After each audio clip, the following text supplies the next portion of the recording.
there.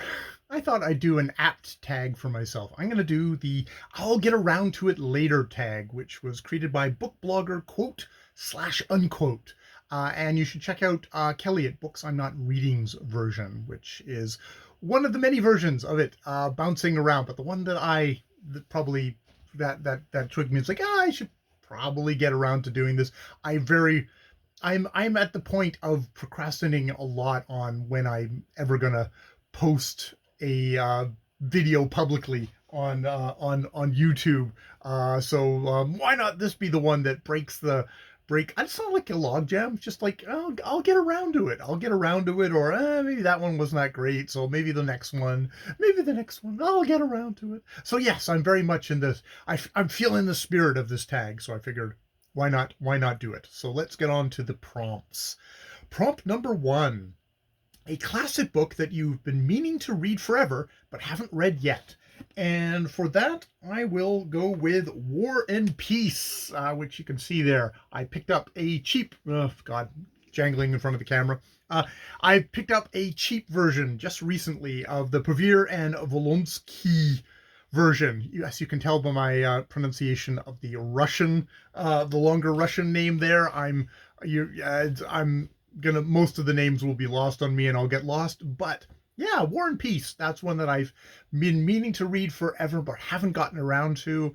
I've at least gotten to the stage of I've picked up a really cheap version of fairly modern translation of War and Peace. I really enjoyed Anna Karenina by Tolstoy. So I've got high hopes. I got high hopes going forward. Number 2, a book on your shelf you haven't read yet. My shelves are kind of a sore spot for me at this point. I've really transitioned to the ebook. This is my new ebook. Yeah, I've really transferred to ebooks simply because I can read an ebook everywhere, even without my glasses. Whereas physical books, it's much more restricted. The typeface on them can be so. Hopefully I will get around to these, but I've not read a actual printed book in a long time, which, that can give you a bit of imposter syndrome of like, oh, look, he's got a library, but he doesn't actually read them. It's like, well, I actually am reading books all the time. I'm just reading ebooks. And when you get to be an aged old fellow like myself, you have a lot of the much detritus in your life piling up behind you. If you're not careful, which, priorities. So what are the books on my shelves that I've been, that you haven't read yet? So there's a couple, but I'll go with Montaña's The Complete Essays. Big freaking mother. This is the kind of book that goes, I should really read this on ebook. It's too heavy. But yeah, it's one of those. That's a project in itself. That definitely is a project in itself to read the essays. That would be interesting. It's like should I do that, or should I do the essays, which are selected essays? That is another choice that comes to me, and I'm old enough at this point that if the translation is okay, I might just do that versus doing this because time. Or maybe I'll read this and go, oh my God, I loved every single essay. I must read more. And then I've got all that. So that would be good. So that would be one selection. Another, because there are so many books that I could pick in this. There's some books in there I've actually read. Like there's a whole bunch of Terry Pratchett up there. I've read every single one. And there's a bit of Tolkien and H.B. Piper I've read. There's a hunk in there that I've read. Oh, there's some Evelyn Waugh in there that I probably haven't read all of my not Evelyn Waugh, P.G. Wodehouse. I've probably read all the Evelyn Waugh, but of P.G. Wodehouse, those are just delicious little snacks that I should, I've got them there and they're little yummy. Of course, they're probably small type.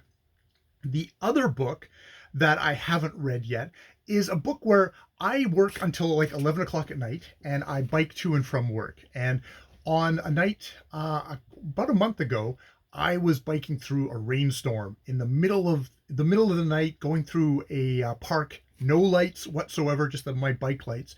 And I'm going along the bike path, and there's this book on the road. There's a book, and I mean the rain is just gushing down like crazy, but there's like a book on the road, left on the road. I'm like, oh my God, I have to stop. I'm a book person. There's a book there. Yes, maybe book pirates are going to jump out of the bushes and pummel me to death, but it's worth it. There's a book there. So I stopped. And I don't know if it was particularly worth it. I guess at some point maybe I'll find out if I get around to it. It's The Middle of Nowhere is the name of the book, by David Gerald.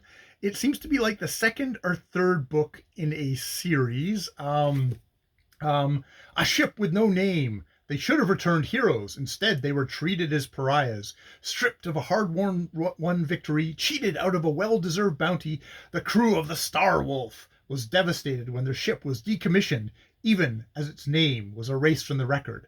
For political reasons alone, the Admiralty has decided to scrap the ship and turn its back on one of its finest commanders. But John Corey will not fade away quietly. So that is The Middle of Nowhere. Where I found it, in the middle of a rainstorm.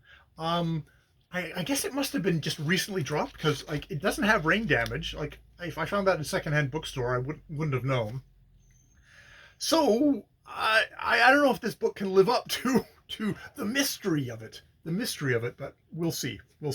So that's a couple of books, just a few books that are on my bookshelf that I haven't gotten around to yet. Number 3, a book that you recently got that you haven't read yet. And for that, so yes, for books that I've recently got and I haven't read yet, it is yet again the ebook version. It is these are from Tansy Rayner Roberts. It's book 2 and 3 in the Creature Court fantasy series, The Shattered City and the Reign of Beasts. This is oh God, glare. This is kind of a combination, I would say, of Victor Hugo and Angela Carter fantasy with frocks. Is how I'll put it. So yeah, those are two recent books that I've just picked up, but I have not gotten to yet. Number 4, which connects to number 3, is a book that you had forever but haven't read yet. And if it was like about a month ago, that would have been The Power and Majesty, the first book. This thing is not focusing. The Power and Majesty, book 1 of the Creature Court series, which I had listened to Tansy Rayner Roberts on the Galactic Suburbia podcast, which was Australian feminist women chatting about science fiction, fantasy, very much from a kind of a feminist lens. And I picked up her book ages ago, like when I was listening to her. But I have this thing of like when I'm engaging with somebody on that kind of level, I don't want to. It's like I know them too well, so I don't want to actually. I can't read. I have trouble reading their work. I feel like it's gonna influence me too much, or it's gonna get in the way of my reading. So now that Galactic Suburbia podcast safely has been done for years and years, and I've had that distance, I finally went back and I read the book that I've had on my Kindle library forever and ever, and I was like, this is an amazing book. Well, I know why I didn't read it sooner, so that's why I picked up the 2. For a book that I'm not even going to bother trying to find it. For a book that I've also still have on my Kindle, I mean, I've been doing that lately, is just kind of digging up, like, what's old stuff that I have on my Kindle. Now that I'm reading the Kindle, it's like, okay, well, let's clear out that backlog of books that I bought for whatever reason but never got around to. So that would probably be Netsuki, I think, by Ricky Ducornet, which is description is ruled by his hunger for erotic encounters. A deeply wounded psychoanalyst seduces both patients and strangers with equal heat. And that is a 128-page kind of novella, actually. So it's like it wouldn't take me long to read, from 2011.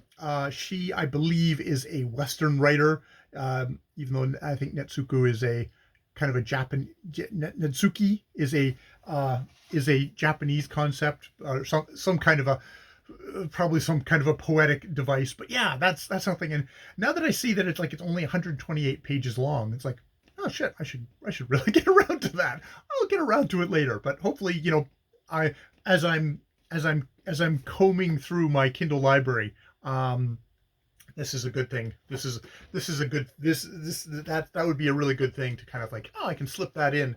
We'll see. It's I think it's modernist or something like that. She's not coming from the easy happy-go-lucky school, and it's obviously going to be kind of challenging subject matter of a psychoanalyst who is a complete creep.